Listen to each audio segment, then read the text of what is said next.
கடாய் போட்டிருக்கோம் பிள்ளைங்களா, காயட்டும். வாங்க பிள்ளைங்களா, கத்திரிக்காய், முருங்கைக்காய், பூண்டு எல்லாம் போட்டு கொஞ்சோண்டு இறா கிரேவி குழம்போட இருக்கு தொக்கு. அது இறா கொஞ்சம் போட்டு குழம்பு வைக்க போறேன். வாங்க வீடியோக்குள்ள போகலாம். செய்தது வேஸ்டாக போகக்கூடாது இல்லைங்களா, அதனால இது இது பூண்டு குழம்பு தானே, இறா குழம்பு தானே, அதனால இந்த எண்ணெயை ஊற்றிக்கிறேன்.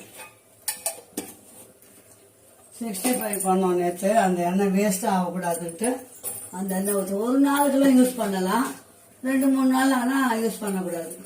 நாங்கள் 65 செஞ்சோம். சரி, அது கொஞ்சம் வேஸ்ட்டாக போயிட போகுது எண்ணென்ட்டு அதை வச்சு இன்னைக்கு இறா குழம்பு செய்கிறேன். சில பேர் கீழே ஊற்றிடுவாங்க, எண்ணெய் விலை வைக்கிது அதிகமாக. அதனால் அம்மா அந்த ராத்திரி தானே செஞ்சோம், அதனால் அதுலேயே செய்கிறேன் அம்மா. இப்போ எண்ணெய் காஞ்சதை வெந்தயம் போட்டுக்கோங்க.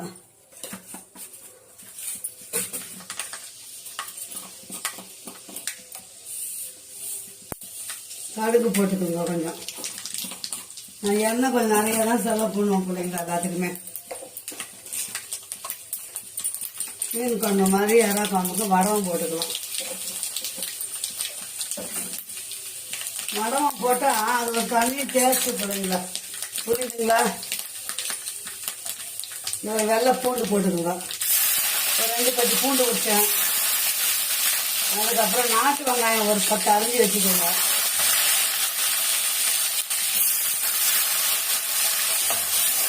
இது கொஞ்சம் நல்லா வதங்கட்டும்.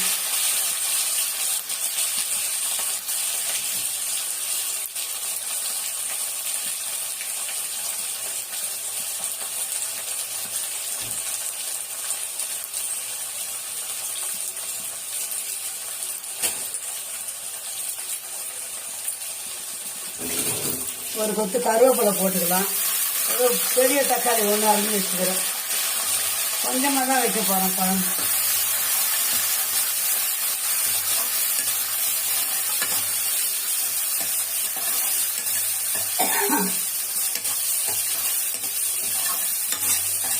நேற்று இறா கிரேவி கொஞ்சம் பண்ணேன். அந்த இறா கொஞ்சம் மீட்டி அதிலே இருக்கு, அதை தூக்கி இதில் போட்டு குழம்பு வச்சோம்னா வாசமாக இருக்கும் இல்லைங்களா. நேற்று சாயங்காலம் செஞ்சோம். 65 கொஞ்சம் பண்ணிட்டு இறா கிரேவி பண்ணோம். அது வேஸ்ட் ஆகிட போட்டுட்டு அதை போட்டு அப்படியே ஒரு குழம்பு வைக்க போகிறேன். ரொம்ப டேஸ்ட்டாக இருக்கும். இட்லி தோசைக்கெல்லாம் சாப்பிட்டுக்கலாம், சாப்பாடுக்கும் சாப்பிட்டுக்கலாம்.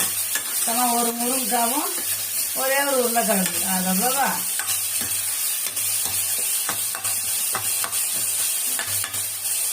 நல்லா வதங்கணும் பிள்ளைங்களா. இந்த பக்கம் சாதம் கை வச்சுருக்கிறேன்.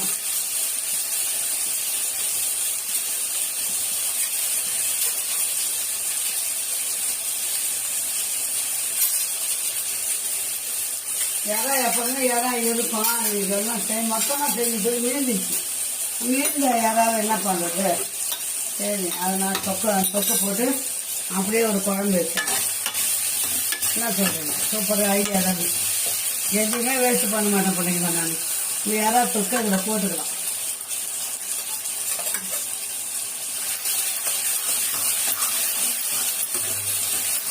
சூப்பராக இருக்கும். நான் சமையலில் ஒரு 5 வருஷம் செஞ்சே தொட்டு இந்த டெக்னிக்லாம் இருக்குது. டெக்னிக்கில் தான் பயப்படுவாங்க. ஐயோ ராத்திரி கொள்ளதுக்கு அதில் போடலாமா அப்படின்னு. அதெல்லாம் ஒன்றும் கிடையாது. நம்ம செஞ்சது தானே, நம்ம வீட்டுக்கு தானே செஞ்சோம்.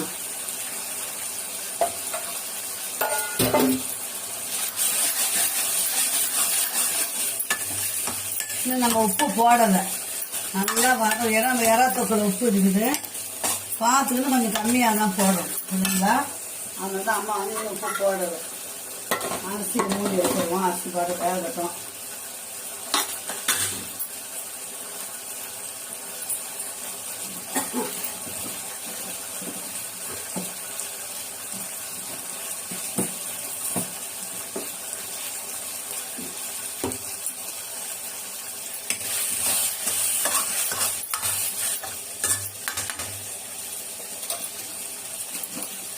இப்போ இந்த குழம்புக்கு வதக்கணும் பார்த்தீங்கன்னா, அதுக்கு மட்டும் நம்ம மிளகாத்தூள் போட்டுக்கலாம்.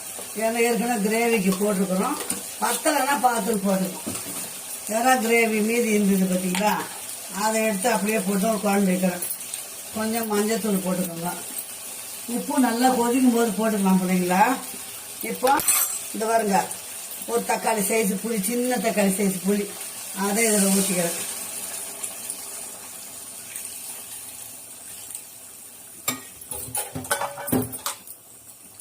இவ்வளோதான் குழம்பு. 2 பேருக்கு கொஞ்சமாக வச்சு தரேன். குழம்பு நல்லா தேன் மாதிரி இருக்கும். நல்லா கொதிக்கணும். கொதிச்சதுக்கப்புறம் காரம் போட்டிருக்கிறோம். உப்பு கூட கொஞ்சம் கம்மியாக இருக்கும், பார்த்துக்கின்னு போட்டுக்கலாம். ஓகேங்களா?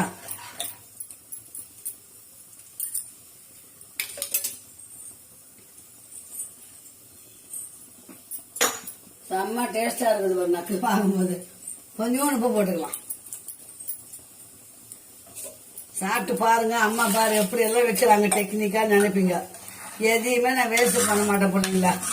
சாம்பார் மீந்துன்னு வச்சுங்களா, கூட்டு பொரியல் அதெல்லாம் மீந்துட்டு பாருங்க, எல்லாமே அப்படியே சாம்பார்ல எடுத்து போடுவேன். போட்டு எங்க அப்பாவை அப்படிதான் செய்வாங்க. சுண்ட சாம்பார்னு சொல்லுவாங்க. அந்த மாதிரி செஞ்சு சாப்பிடுவேன். நான் யாருக்கும் கொடுக்க மாட்டேன். எங்க வீட்டுல யாரும் அப்படி சாப்பிட மாட்டாங்க. அம்மா சாப்பிடுவேன். இப்போ அதே மாதிரி நேற்று செஞ்ச இறா கிரேவி மீந்துச்சு. அதில் ஒரு கொஞ்சோண்டு இறா தான் இருந்தது. அதை போட்டு வேஸ்ட் பண்ண வேண்டாம். ஒரு முருங்கைக்காய், ஒரு உருளைக்கிழங்கு போட்டு கொஞ்சம் புளி ஊற்றி குழம்பு வச்சுட்டேன். கொதிக்கிட்டோம், எப்படி இருக்குன்னு டேஸ்ட் பார்க்கலாம். ஓகேங்களா? நல்லா கொதிக்கிட்டோம் பிள்ளைங்களா. மூடி வச்சிடலாம். இப்போ குழம்பு கொதிக்குது பிள்ளைங்களா. எண்ணெய் பிரிஞ்சு மேலே வரணும். புரியுதுங்களா? இன்னும் கொஞ்சம் சுண்டட்டும். நல்லா கொதிக்குது. இதுக்கு கொத்தமல்லி போடணுன்ற அவசியம் கிடையாது. நம்ம கருவேப்பிலை போட்டுக்கிறோம். அவ்வளோதான். சூப்பரான இறா குழம்பு ரெடி. அப்படியே தட்டு போட்டு மூடி வச்சிடணும். 5 நிமிஷம் பொறுத்து பார்க்கலாம். பாருங்க பிள்ளைங்களா, ஓரம் ஃபுல்லாக எண்ணெய் பாருங்க பிரிஞ்சு நிற்குதுங்களா. அவ்வளோதான். குழம்போட பக்குவம் ரெடி ஆயிடுச்சு. அதை சாப்பிட்டு பார்த்துட்டு டேஸ்ட்டு சொல்லுங்க. அம்மா செய்கிறாம செஞ்சு சாப்பிட்டு பாருங்க. இறா ஃப்ரெஷ்ஷாக போட்டு தான் செய்வோம். நான் ராத்திரி இறா மீந்ததால நைட்டு செஞ்ச இறா கொஞ்சம் தொக்கு மீந்துச்சு இறாவோட. அதை அப்படியே போட்டு அம்மா ஒரு குழம்பு வச்சுட்டேன். இன்னைக்கு சிம்பிளாக சாப்பிட்டு பார்க்கலாம். எப்படி இருக்குதுன்னு பார்த்துட்டு உங்களுக்கு சொல்கிறேன். ஓகே சொல்லுங்களா? செம்ம டேஸ்டாக இருக்க உருளைக்கிழங்கு முருங்கைக்காய் இறாக்கும். இறா கொஞ்சம் தான், ஆனால் ரொம்ப இருக்காது. அந்த வாசனை இருக்கும். புரியுதுங்களா? அவ்வளோதான். குழம்பு இறக்கிடலாம். சாப்பிடலாம் வாங்க. சாப்பாடு குக்கர் விசில் இறங்கிச்சு.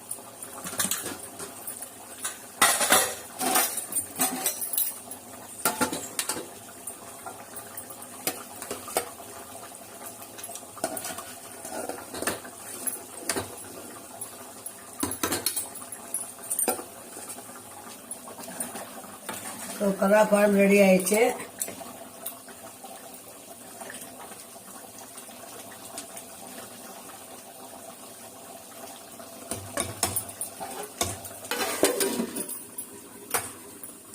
வாங்க பிள்ளைங்களா சாப்பிடலாம். மீண்டும் ஒரு நல்ல வீடியோ சந்திக்கலாம். பாய் செல்லுங்களா.